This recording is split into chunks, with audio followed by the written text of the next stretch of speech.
The boy did not come into the world with a story anyone wanted to hear. He was born in a place where crying babies were common and hope was rare. No one knew the exact day he was born. There was no birthday written on paper, no proud parent waiting outside a hospital room. What people knew was that one cold evening, a thin baby wrapped in an old cloth was left near the back gate of a small public shelter. The guard on duty almost did not notice him. The baby was quiet, too quiet, as if he had already learned that making noise did not change anything. The shelter was crowded and underfunded. Children slept on narrow beds placed too close together. The walls were worn, and the air always smelled of boiled rice and soap. Many babies came and went. Some were adopted quickly, especially the healthy ones. Others stayed longer, growing into toddlers and then into quiet children who learned not to ask too many questions. This boy was one of the quiet ones. He did not cry much. He watched when he was still very young. People noticed that his eyes followed everything. He watched hands, faces, doors opening and closing. He seemed to understand more than he could say. The workers said he was a calm child. Calm was another word for unnoticed. He learned early how easy it was to be forgotten. Years passed. The boy grew thin but strong. He learned how to share space, how to wait in line, how to eat quickly before food ran out. He learned not to expect comfort. When other children were taken away by smiling couples, he stood back and watched them leave. Sometimes he felt happy for them. Sometimes he felt a strange pain he could not explain. At night, he would stare at the ceiling and imagine what it might feel like to belong somewhere one afternoon. When the boy was around 6 years old, a man came to the shelter. The man was not like the others. He did not wear clean shoes or expensive clothes. His jacket was old and his hair had more gray than black. His hands were rough, the kind that told a story of long work and little rest. He did not come with a partner. He came alone. The man moved slowly as if his body carried many years on it.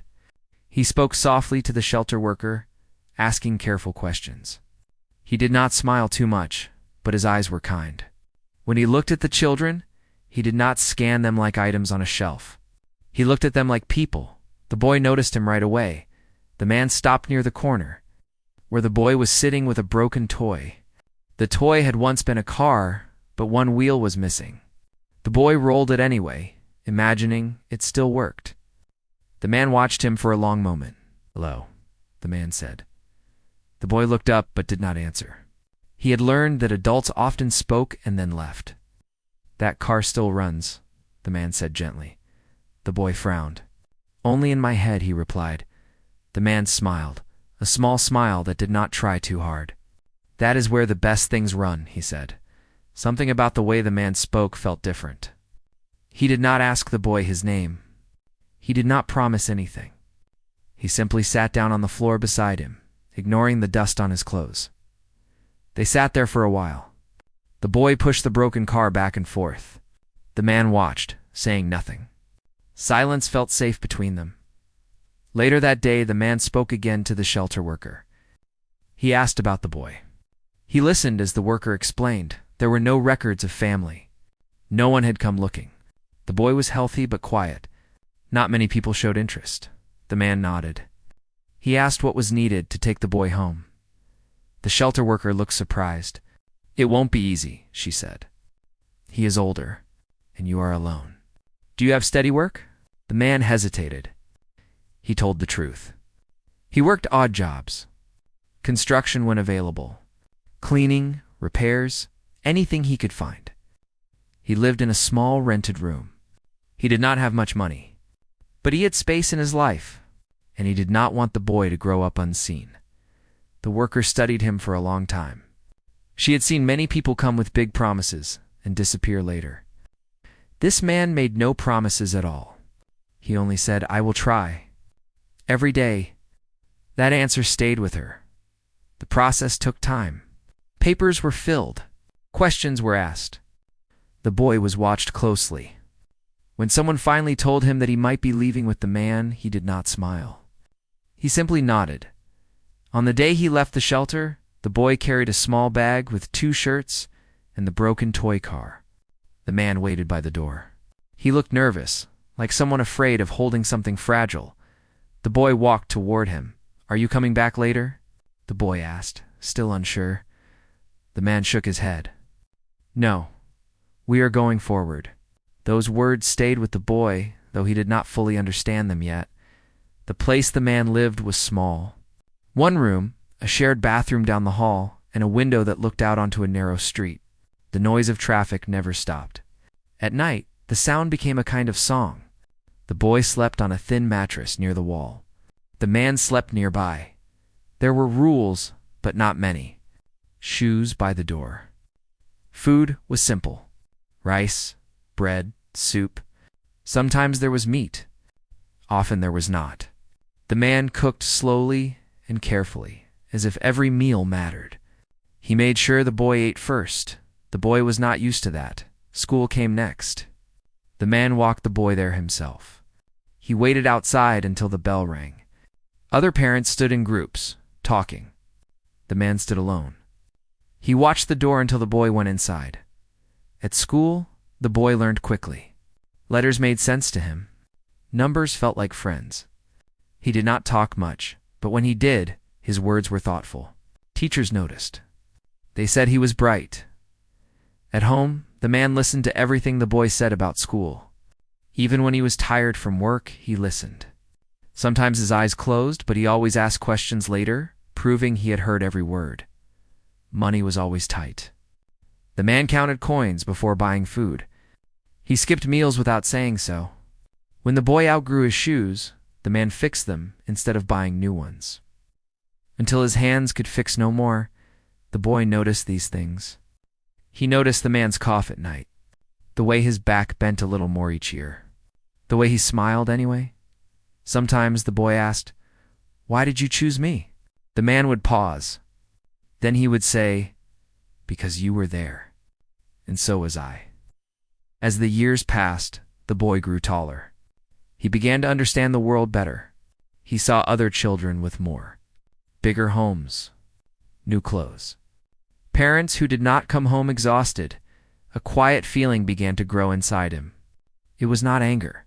It was something sharper. A desire to be more. To escape the small room, the noise, the counting of coins. He loved the man who raised him.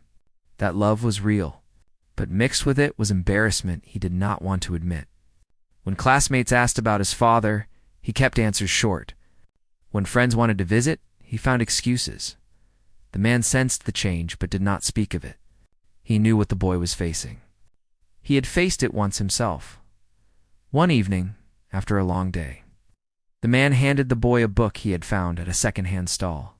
It was about people who built things from nothing. The pages were worn. Some were missing, the man said. Learn how the world works. Then decide how you want to live in it. The boy read that book many times. He read everything he could find after that. Libraries became his second home. Knowledge felt like a door slowly opening. The man watched from a distance, proud and afraid at the same time. Proud because the boy was growing. Afraid because growth sometimes meant leaving. On the boy's 12th birthday, there was no party. Just a small cake made from cheap ingredients. One candle. "Make a wish," the man said. The boy closed his eyes. He wished for a life where he would never have to count coins again. He did not say it out loud. The candle went out. Neither of them knew that this wish, quiet and powerful, would one day change everything. Neither of them knew the cost it would carry. That night, as the boy slept, the man sat by the window, listening to the street. He felt tired in a way that went deeper than the body. Still, he believed he had done the right thing. Whatever happened next, the boy would not grow up invisible. And for now, that was enough. The boy did not stay a boy for long. Time moved quietly but firmly, shaping him little by little. The small room that once felt like a new beginning slowly began to feel like a cage. He did not say this out loud, not even to himself at first. But the feeling lived inside him, growing stronger with every year. He woke up early each morning to the sounds of the street. Vendors shouting, engines starting, doors slamming. The man was already awake most days, tying his worn shoes, preparing to leave for work. Some days there was work, some days there was not. The boy learned to read the man's face to know which kind of day it would be, when there was work. The man left quietly, careful not to wake the boy. When there was none, he stayed longer, fixing things around the room that did not really need fixing. A loose nail, a cracked stool, a leaking tap. His hands always needed something to do. The boy went to school and came back with stories. At first, they were simple. Lessons, small arguments, jokes. Later, the stories changed. They became about other children's lives. New shoes, family trips, big homes, phones and computers. He listened to himself talk and felt something twist inside. He did not hate those children. He hated the feeling of always being behind. The man noticed the silence that followed these stories. He did not interrupt it. He knew silence had its own language. School became the place where the boy felt both strongest and weakest. Strong because he understood things quickly. Weak because he understood them too well. He saw how the world rewarded some people before they even tried. Teachers praised him. They said he had potential. That word stayed with him. Potential. It sounded like a door half open. At home, books piled up. Old ones, borrowed ones, damaged ones. The man never complained about the space they took. He only asked questions. What did you learn today? Sometimes the boy answered quickly. Sometimes he did not answer at all. As the boy grew older, he started helping the man with work when he could. Carrying tools, cleaning up, watching how things were built and repaired. He learned the value of effort. But he also learned how effort alone was not always enough. One evening, after a long day, the man sat down heavily on the bed. His breathing was slow and rough. You should not come with me anymore, he said. Why? The boy asked. Because your mind should be busy with bigger things, the man replied. The boy did not argue. But inside, a quiet distance formed. He began to believe that bigger things were somewhere else. Teenage years arrived without asking permission. The boy's thoughts grew louder, his questions sharper. He began to measure life and outcomes. Who succeeded? Who stayed behind? He studied harder. He stayed longer at school. He joined programs, competitions, anything that promised a way forward. Each small success felt like proof that he was meant for more. The man watched these changes with mixed feelings. Pride walked beside fear. He saw the boy pulling away, not out of cruelty, but out of hunger. Money became an unspoken problem. The man hid bills. The boy noticed anyway. He started skipping meals at school to save money even though the man never asked him to. Arguments began, small at first. About time. About focus. About dreams you don't understand, the boy said.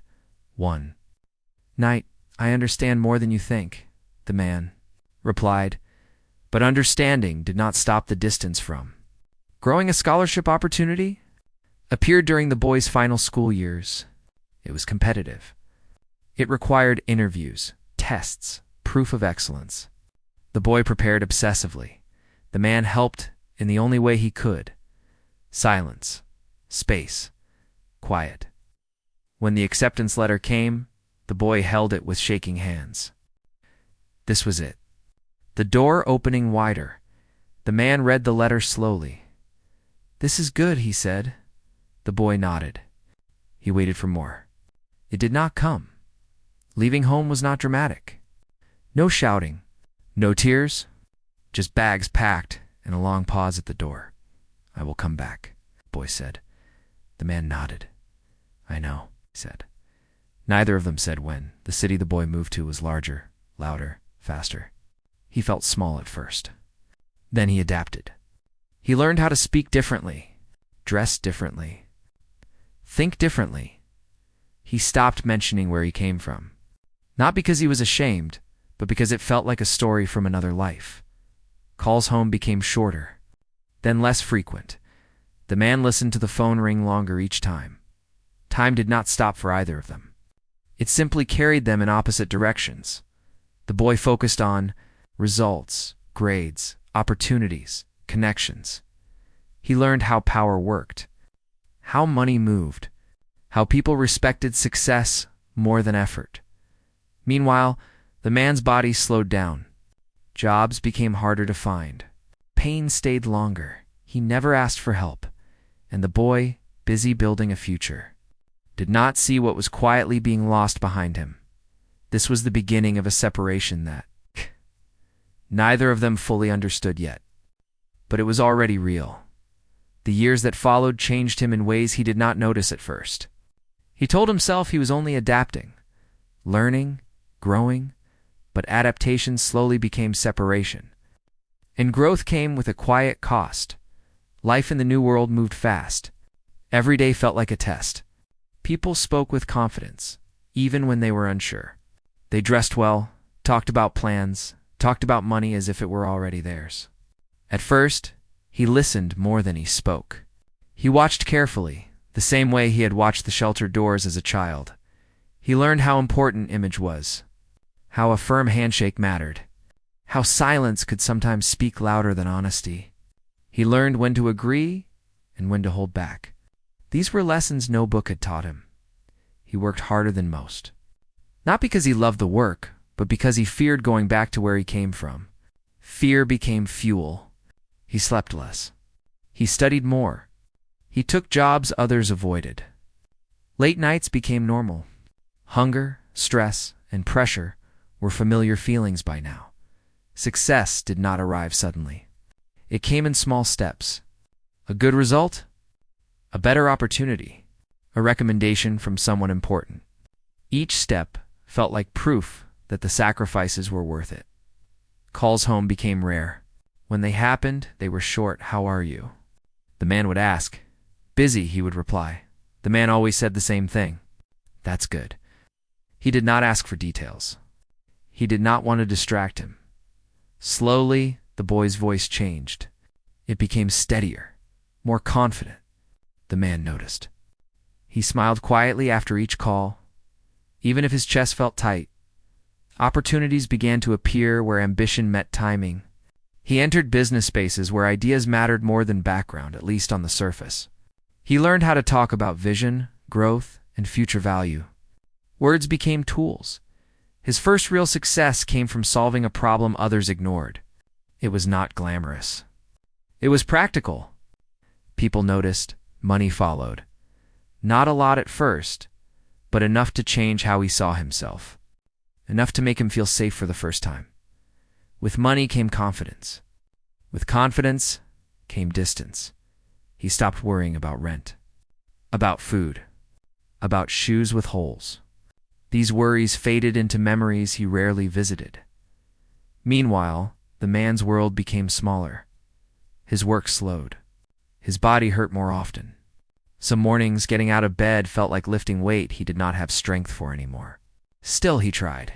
He told himself the boy was doing well. That was enough. Years passed, the boy was no longer a boy. He was respected, sought after. People listened when he spoke. His ideas were valued. His time mattered. He told his story carefully when asked. He spoke of hard work and determination. He did not lie. He simply left some things out.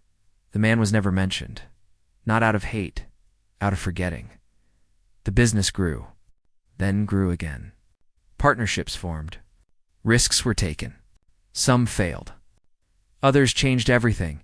One idea turned into something bigger than expected. It solved a problem on a large scale. Investors noticed. Money poured in. The numbers grew too large to understand easily. He crossed lines he once thought impossible. He was no longer trying to survive. He was building power. News articles appeared. Interviews followed. He was called successful, brilliant, self-made. Each word felt good at the same time. The man lost the room he had lived in for years. Rent increased. Savings were gone. His body could no longer handle heavy labor. He moved between places. Friends' homes. Temporary shelters. He carried his life in a small bag. He did not tell the boy. Why should he? The boy was busy changing the world. One cold evening, the man sat on a sidewalk with his bag beside him. Cars passed. People hurried. No one looked twice. He watched faces the way the boy once had. Somewhere far away, the boy stood on a stage. Speaking about growth and opportunity, neither of them knew how. Close they were to crossing paths again, but the distance between who they were had never been greater. The day their paths crossed again did not begin with drama. It began like any other busy morning. The city was loud, crowded, impatient. People walked fast, eyes forward, minds already tired. He sat in the back seat of a dark car, scrolling through messages, thinking about meetings, numbers, and deadlines. His life had become a series of schedules stacked on top of each other. He was used to this rhythm now. It gave him control, or at least the feeling of it. Traffic slowed near an intersection. The driver sighed. He barely noticed. His attention was still on his phone. Another message arrived. Another problem to solve? Then the car stopped completely.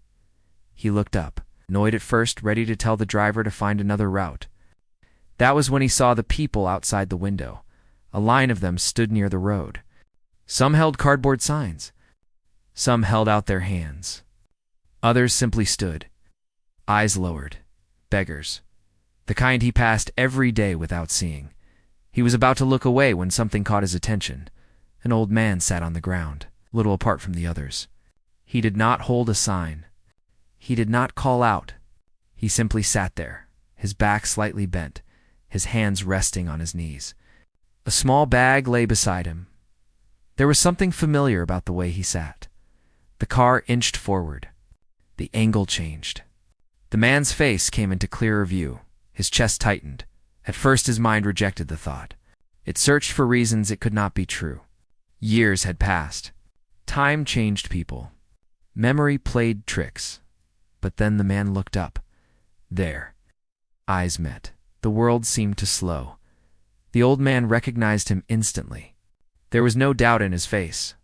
No confusion. Just recognition. And something else? Relief. He felt like the ground shifted beneath him. The driver spoke. He did not hear what was said. All he could see was the man who had once tied his shoes, counted coins, listened to his stories, sat by the window at night believing he had done the right thing. The man did not smile. He did not wave. He simply looked. That look said everything. He opened the car door without thinking. The driver protested. Cameras flashed somewhere. He did not care. He stepped out. The city noise rushed back in. People stared. Phones lifted. He walked toward the old man slowly, as if afraid the moment would disappear if he moved too fast. The old man struggled to stand. His legs shook. "Sit," he said quickly. The word came out rough, broken. The old man sat back down. They stared at each other. Neither knew what to say. "I looked for you," the old man finally said. The words were soft. "No blame in them." "When?" he asked. "In my head," the old man replied. Guilt hit him harder than anger ever could. He knelt down without caring about his suit. "Why didn't you call?" he asked. The old man looked away. "You were busy," he said. That hurt more than any accusation. People around them whispered. Someone tried to hand the old man money. He pushed it away gently. "I don't need that," he said. He swallowed. "Come with me," he said. The old man hesitated. "Where?" "Anywhere else," he replied. The old man looked at the crowd. "At the street?" "At the bag?" "I don't want to cause trouble," he said. "You never did," he replied. Silence fell between them again. Finally, the old man nodded. He helped him stand. Slowly, carefully, they walked back to the car. Together, the cameras followed, inside the car. Neither spoke. The old man looked out the window. Watching the city pass like something he no longer belonged to, he watched the old man's reflection in the glass. This was not how he imagined seeing him. Again, not like this. The weight of years pressed down on him. And, for the first time in a very long time, success felt heavy. The silence between them did not end when the car stopped. It followed them inside the building into rooms filled with quiet comfort and soft light. The old man moved slowly, unsure of where to place his feet, unsure of what was expected of him. Everything around him felt too clean, too smooth, too far from the life he had been living. He watched the old man carefully. Every small movement felt important. The way he hesitated before sitting, the way his hands rested on his knees like he was ready to stand up at any moment if told to leave. "No one will ask you to go," he said quietly. The old man nodded, but his eyes stayed cautious. Someone brought water. Another person asked questions. He answered for the old man, perhaps too quickly. He did not want him to feel tested. When they were finally alone, the old man spoke first. "You look tired," he said. The words were simple, familiar. He let out a breath he did not realize he was holding. "So do you," he replied. They shared a small smile, the kind that carried history. Time passed slowly after that. Doctors came. Clothes were brought. Food was offered. The old man accepted everything politely, carefully, as if afraid to take too much at night. He sat awake, listening to the sounds of the place. They were different from the street, softer, controlled. He sat in another room, able to sleep. Guilt did not come as a loud voice. It came as memories. Small moments. Shoes tied. Books given. Silence offered instead of pressure. He realized then that success had not erased the past. It had only buried it. Days turned into weeks. He tried to fix things the way he fixed problems at work. Quickly, with resources. With plans, but people were not problems. The old man did not ask for apologies. He did not bring up the past. He simply lived one day at a time, grateful and quiet. That quiet hurt. One evening, they sat together watching the city lights. "I never wanted anything from you," the old man said. "I know," he replied. "That's why it hurts," the old man continued. "Because I was happy just. Knowing you were okay," he looked away. "I should have come back," he said. The old man shook his head. "You did what you thought you had to do," he said. The forgiveness came to easily. It did not feel earned. He spent the rest of his life trying to understand what real wealth meant. Not numbers, not power, but presence. And that lesson stayed with him longer than any success ever did. Life did not return to normal after everything changed. There was no normal left to return to. The old man stayed, but the space between who they had been and who they were now could not be closed easily. Comfort did not erase memory. Safety did not undo loss. The old man woke early each morning, even when there was no reason to. Years of survival had trained his body that way. He would sit quietly by the window, watching the city wake up, listening to sounds that no longer threatened him, but still felt unfamiliar. He noticed everything. The softness of the bed, the steady water, the food that did not need to be measured. Gratitude sat heavy on him. So did discomfort. He tried to help. Folding clothes that did not need folding, cleaning spaces already clean, offering to fix things that were not broken. "You don't have to do that," he was told gently. "I know," he replied. "I just don't know how to sit still." That honesty stayed in the room long after the words faded. Meanwhile, the man who had once been the boy struggled in ways he never had before. Meetings felt meaningless. Numbers blurred. Applause sounded distant. He began to understand something he had avoided for years. Success had trained him to solve problems quickly. But this was not a problem that could be solved. It had to be lived with. He tried to make up for time using resources, doctors, comfort, security, the best of everything. The old man accepted it all politely, never asked for more, never complained. That silence was louder than anger. One afternoon, they sat together in the same room, but in different worlds. "I used to imagine this," the old man said suddenly. "Imagine what?" "Seeing you like this, doing well." He waited. "I didn't imagine how lonely it would feel." The words landed softly but cut deep. Time did what it always did. It moved forward. The old man's health improved in some ways and revealed deeper damage in others. Years of neglect do not disappear just because the present is kind. There were good days. There were quiet days. The man who had become powerful learned to sit through them. He started visiting the places he once ignored. Shelters, schools, streets. Not for cameras, for understanding, he listened more, spoke less than slowly. Something shifted. Not forgiveness, responsibility. The old man watched these changes without comment. He did not need explanations. He had never needed proof in the end. What remained between them was not money or regret. It was presence. That was the only thing that had ever mattered. Time softened some things and sharpened others. The days moved slower now, not because there was less to do, but because attention had changed. He no longer rushed through moments. He watched them. The way he once watched doors and faces when he was young, the old man's presence changed the rhythm of the home. Mornings became quieter. Evenings felt longer. There was less noise, but more weight in every sound. A cup placed on a table, a chair pulled back. Small things carried meaning. They spoke more, but not about the past at first. They talked about weather, food, things seen from the window. The old man liked to talk about ordinary things. It made him feel grounded. Sometimes silence filled the space again. But it was different now. It was not empty. It was shared. The man who had built an empire began to understand that he had spent most of his life running from hunger, from fear, from being invisible. He had told himself that speed was strength. Slowing down felt uncomfortable.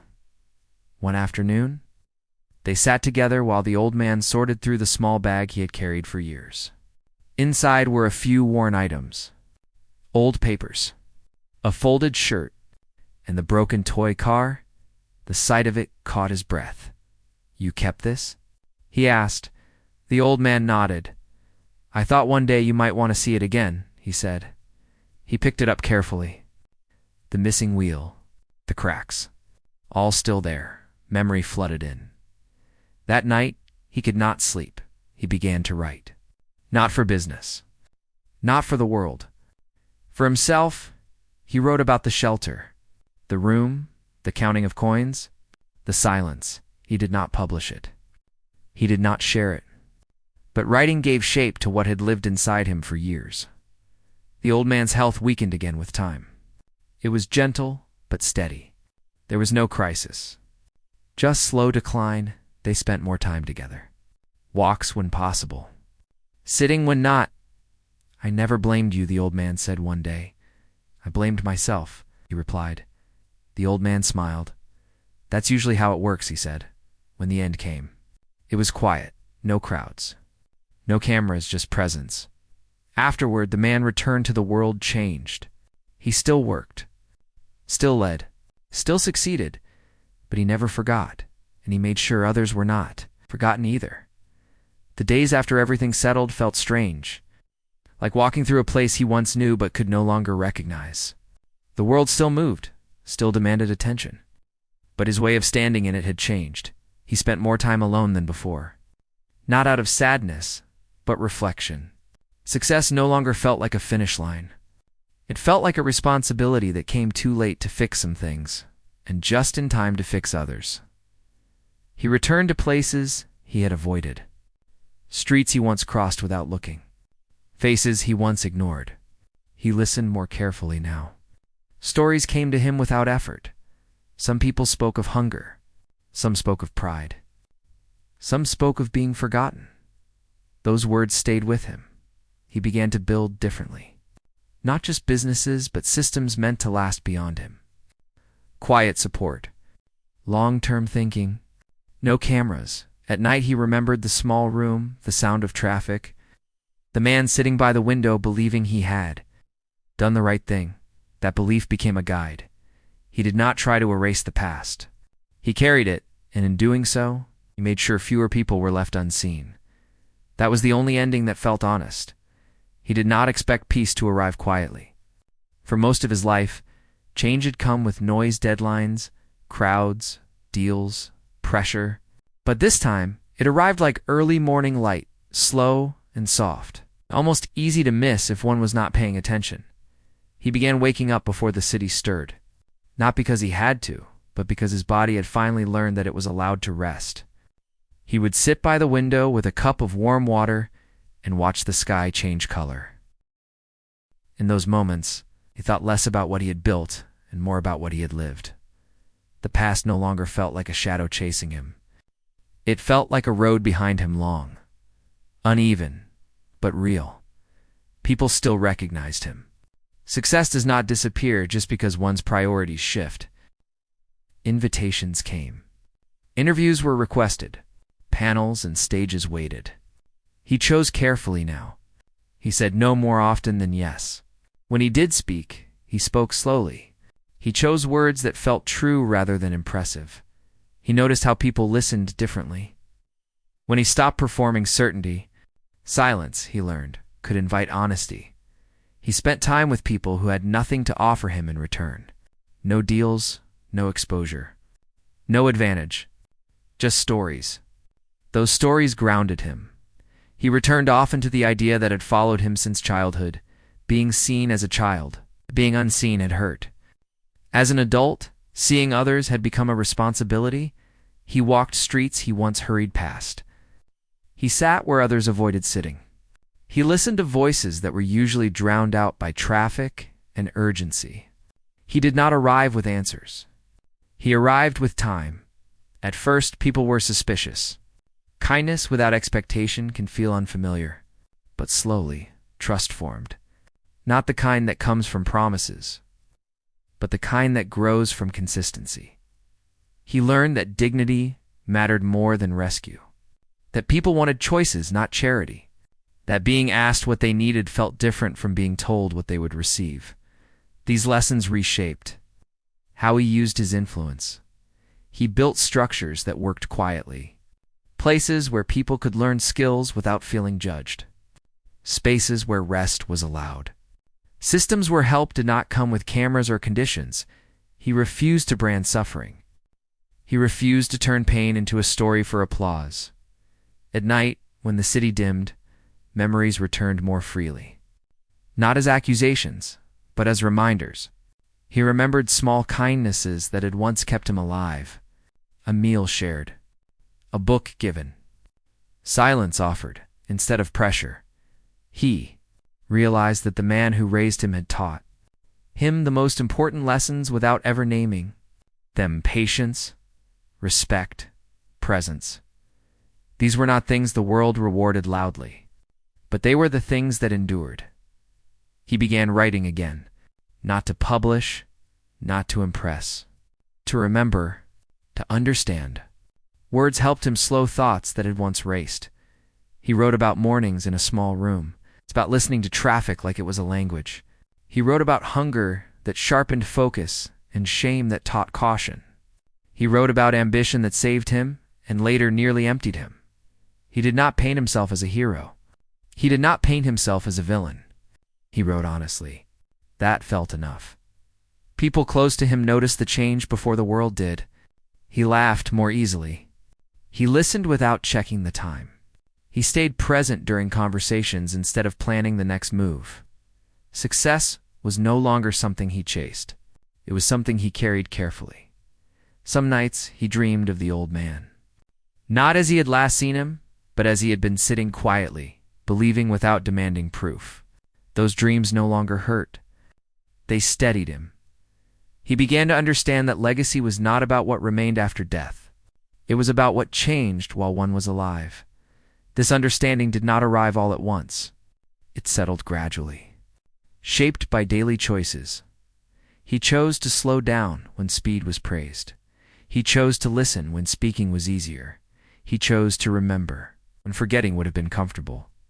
And in those choices, something new formed. Not redemption, responsibility. The story was not ending. It was continuing, quietly, one deliberate step at a time. The world did not stop after everything that came before. It kept moving, asking questions, making demands. But he had learned that not every question required an answer, and not every demand deserved his time. Part of him still belonged to the pace he had mastered for years. He could step into rooms and shift attention without effort. He could read faces, understand silence, predict outcomes. Those skills had not disappeared. They had simply found a different place to live inside him. What changed was how he used them. He began choosing moments that mattered, not the loud ones, the quiet ones. The moments where a single decision could ease a burden or open a door.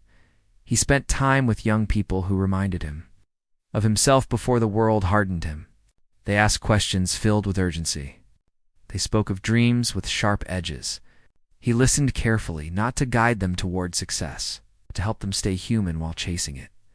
He told them one thing again and again. Do not confuse distance with strength. Do not mistake silence for freedom. And never believe that leaving something behind means it no longer shapes you. Some understood immediately. Others nodded politely and moved on. He knew not everyone learns the same way. At night, he returned to simple routines. Walking, writing, sitting without distraction. These habits grounded him more than any achievement ever had. He understood now that growth was not always upward. Sometimes it was inward, and that understanding changed how the next chapter of his life would be written. Change did not announce itself anymore. It showed up quietly in habits that formed without effort and choices that felt natural instead of forced. He noticed this most in moments when no one was watching. He no longer felt the need to explain himself. In the past, explanations had been armor. Now they felt unnecessary. He trusted the direction he was moving in, even when it did not make sense to others. The work he chose became slower but deeper. He stayed with problems longer. He listened before acting. He learned that solutions built in haste often created new damage somewhere else. He spent time walking through neighborhoods that reminded him of earlier years, not to feel guilt, but to stay honest. He greeted people without expecting recognition. He sat and listened without offering advice. These moments kept him grounded. He began mentoring quietly, not as a figure on a stage, but as a presence beside people finding their way. He shared mistakes more than successes. He spoke about loneliness, fear, and the cost of forgetting where one comes from. At night, he reflected on how far he had come and how much farther there was to go, not in achievement. But in understanding the story, he realized, was still unfolding. The older he grew, the more he understood that endings were rare. Life preferred transitions. Things faded, shifted, and changed shape, but they rarely stopped completely. What people called an ending was often just a moment when attention moved somewhere else. He lived with that understanding now. The work he chose had become quieter. Its reach was wider. He focused on systems that could stand without him. He believed that anything that depended on one person was fragile, no matter how powerful that person seemed. He spent time learning how to step back. That, he discovered, was harder than stepping forward. When he was younger, moving ahead felt like survival. Now, restraint felt like responsibility. He watched others take the lead and resisted the urge to correct them. He allowed mistakes to happen when they were safe to happen. He understood that growth required space. In private moments, he returned to memories that no longer caused pain but still carried weight. The sound of traffic outside a small room, the smell of simple food, the comfort of quiet presence. He realized that the man who raised him had prepared him for this stage of life without ever knowing it. Not by teaching him how to win, but by teaching him how to endure. That lesson stayed with him more than any strategy ever had. He moved through the world with less urgency and more care. People noticed, though few could explain why. His calm changed rooms. His patience softened conversations. He did not seek admiration. He sought alignment between what he believed and how he lived. And in that alignment, he found a form of peace that ambition alone had never provided. Time had softened many things, but it had sharpened his awareness. He noticed details now that once slipped past him. The way people paused before speaking, the way silence could mean comfort or distance. The way small choices repeated every day slowly shaped an entire life. He was no longer surprised by how quickly the world moved on. Trends changed. Faces replaced other faces. Stories rose and disappeared. What stayed were the quiet consequences that followed. People long after attention faded, he chose to live where reminders existed. Not reminders of success, but reminders of humility. Streets where life happened without ceremony. Places where effort mattered more than image. He still worked, but not with the same hunger.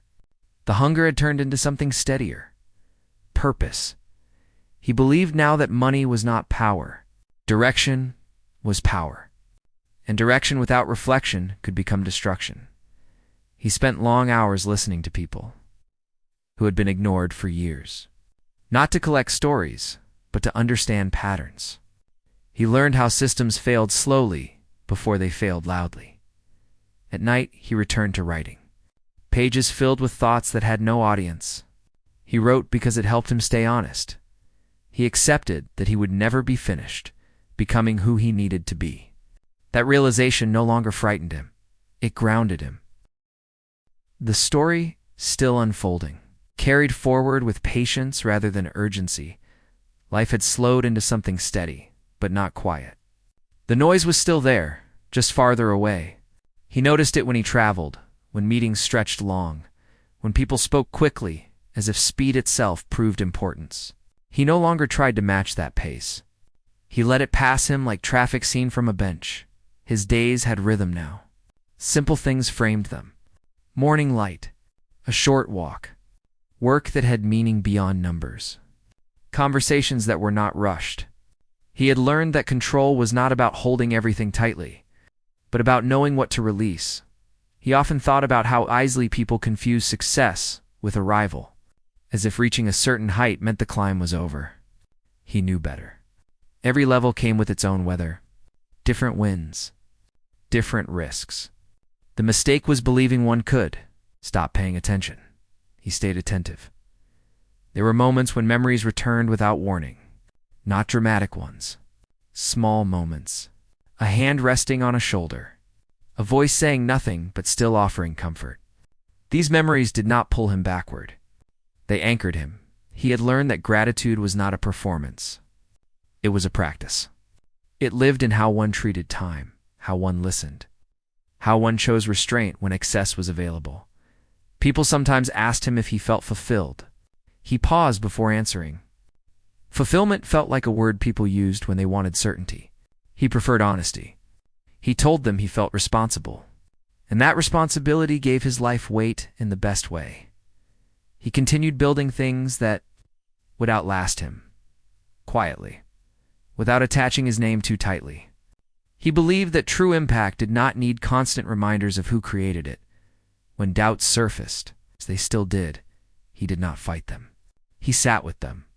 He asked what they were trying to protect. Often, they were simply echoes of old fears that no longer fit his life. He accepted that peace was not permanent. It required maintenance, like anything valuable, and so he kept choosing, day after day, to live with intention rather than impulse. The story did not end here.